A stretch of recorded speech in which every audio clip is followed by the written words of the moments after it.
Episode 13, November 17th, 2013. Alright, let's go. I haven't done an episode in quite some time. I've been a bit lazy, putting it off.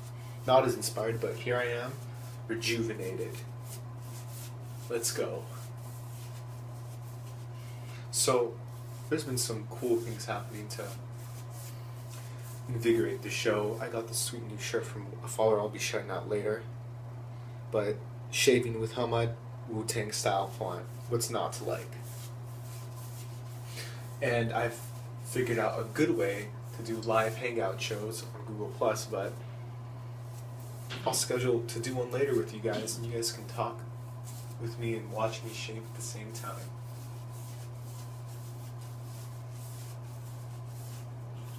So, just keeping in Wu-Tang theme, on November 9th, 1993 was when their debut album, Enter the 36 Chambers, was released. Monumental hip-hop album. Don't need to explain much of its contributions, but I'll talk about things I like about them.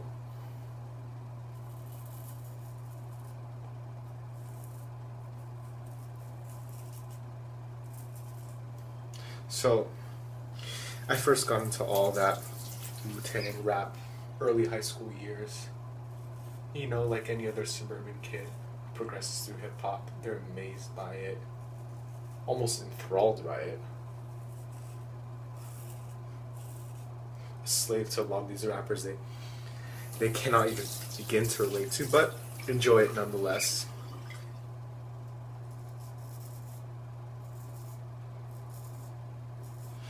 I'll talk about my favorite things from Into the 36. There's no other album like it. Can go on about cliches about its style, whoa, so raw, but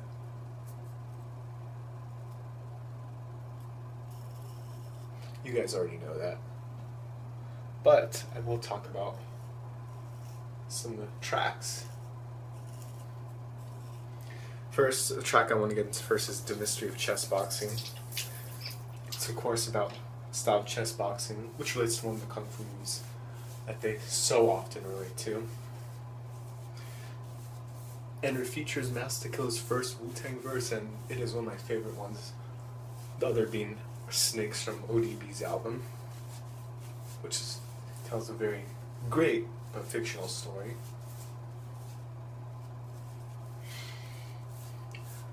I'm not much a person that talks about rhymes and schemes, rhyme schemes, and syllables, but that verse is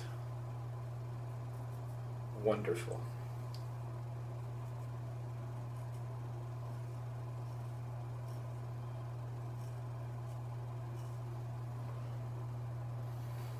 There's a lot that's already been said about Enter 36, but I never get tired of listening to that album ever. And even though its skits are some of them are very, things like Method Man, kind of fun, but they are seem very genuine. All the interviews with that college radio, I'm a big fan of it. The 7-chamber part 2, then where they said, "What's your style like?" And then they interject it with several kung fu movie samples. It's our secret. Never touch the Wu-Tang.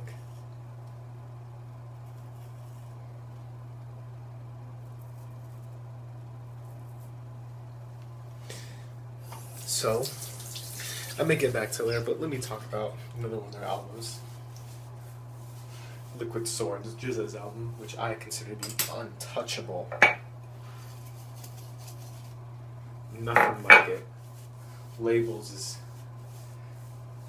a song that no one, I don't think, has ever done, where GZA managed to fit every label under the sun's name into a song while getting away with dissing all of them. He's still untouchable. In that regard, at least, but he's nothing like he was then. Just the genius making his Dark Matter Space album, if that'll ever come out. Another one of my favorite songs ever is 4th Chamber. You just want to smash things while you listen to that beat, and RZA's verse where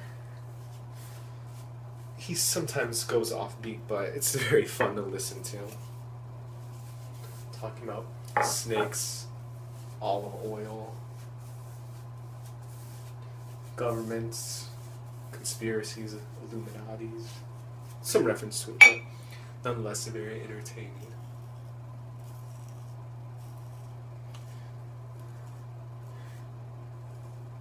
But let me talk about my favorite member. Some of you may know as the Ghostface Killer.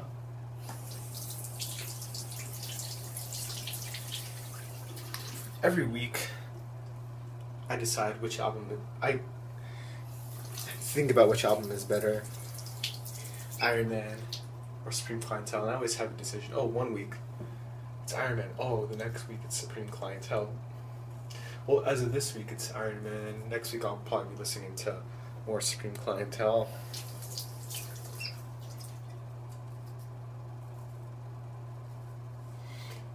Well, while I think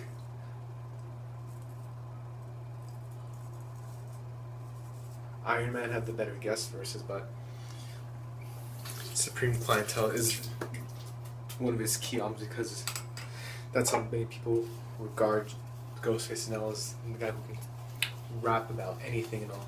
May not make any sense, but it'll sound freaking awesome.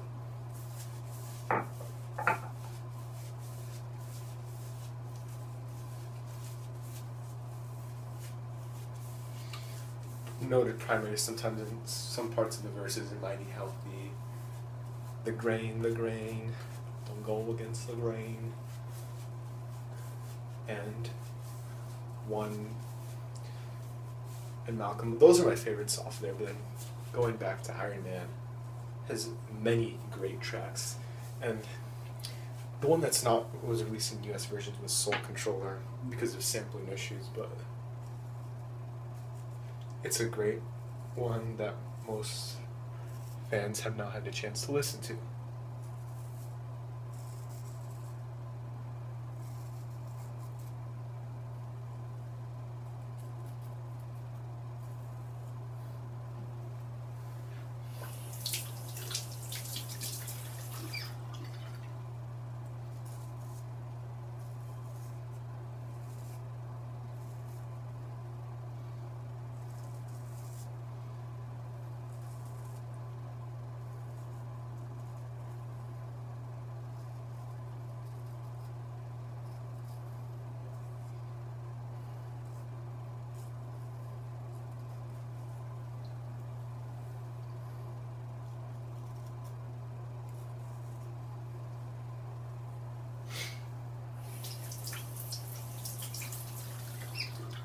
Well, now on to some basketball. I may talk about some Wu-Tang later, but I promised one of my fathers I'd talk about the Bulls, and I will. Admittedly, I haven't watched them much this year, even though they are kind of fun to watch, admittedly. But I did watch their games against the Clippers, and the one where they sucked the life out of the Lakers after the first quarter. The game was done by then. But watching the Clippers games, I thought the Clippers-Wolves game, I thought it was an end for the Kevin Love game-winning three like the ones in previous years, where DeAndre Jordan fails to rotate to up top Kevin Love, three-point shooting master.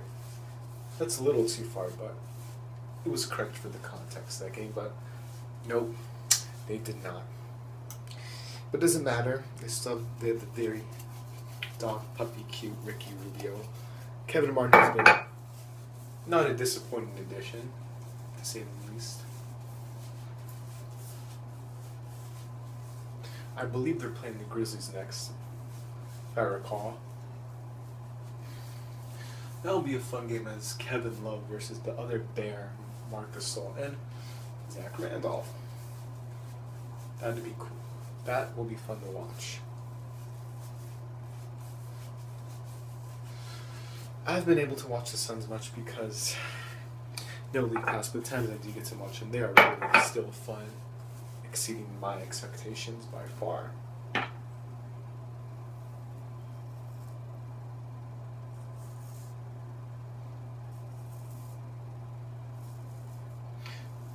As for the Lakers and Clippers, the Clippers have a tough week. They go against the Wolves, Grizzlies, Thunder again. But it'll be a real plus for them if they can pull out this week 2-1. Or even 3-0, but I doubt that'll happen. No one's really asked, but to clarify why I talk about the Lakers and Clippers so much, it's because I live in the LA area. I have Fox Sports West and Time Warner Cable, so I do get to see them play quite often. Quite often, as in all the time, but still. I don't watch all the games. I watch all the games if the Suns were here, but that's not how it works.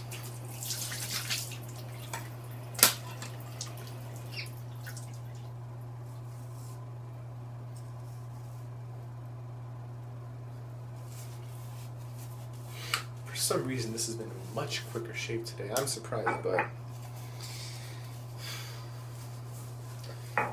I waited less time in between the shaves, so that's part of the reason.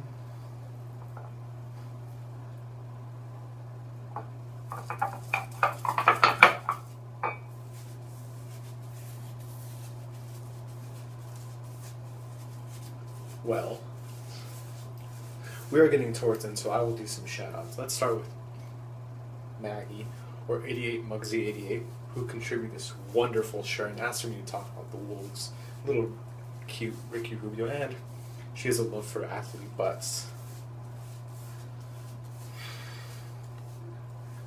So, thank you again for this very dope shirt. I will wear it in future episodes as well. The next one we have is Skylar J. Gilbert, who is a Lakers fan, who does not live in LA, like how I'm a Suns fan that doesn't live in Arizona. But he's also an avid College Hoops fan, if I recall. Please correct me if I'm wrong, but if you do happen to block him on Twitter, he may give you $5 to unblock him to pay for your Ken Palm account. Hopefully. You still down for that offer, Skylar? I believe we're done with shoutouts for today. I wish I could get more shoutouts, so I'll let you guys know ahead of time and not as much short notice, so can gather more content for the show. Tell you guys ahead of time about when I'll do a live hangout and make the show something that you people can contribute to, not just me alone. You guys are part of the reason why I still continue this. I would have canceled this a long time ago were not for the shirts, shaving material, and messages of appreciation.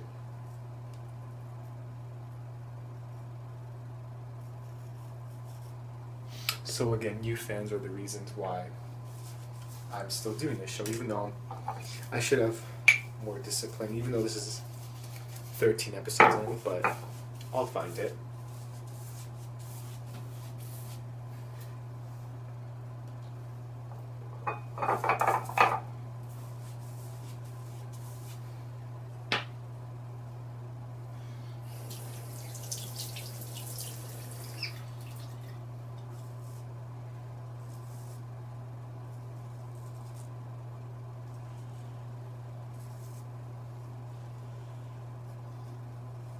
Well, we're about done with today's show. So, I want to ask, what do you call it when point guard messes up a lob to the dunker on the fast break? An alley? Oops.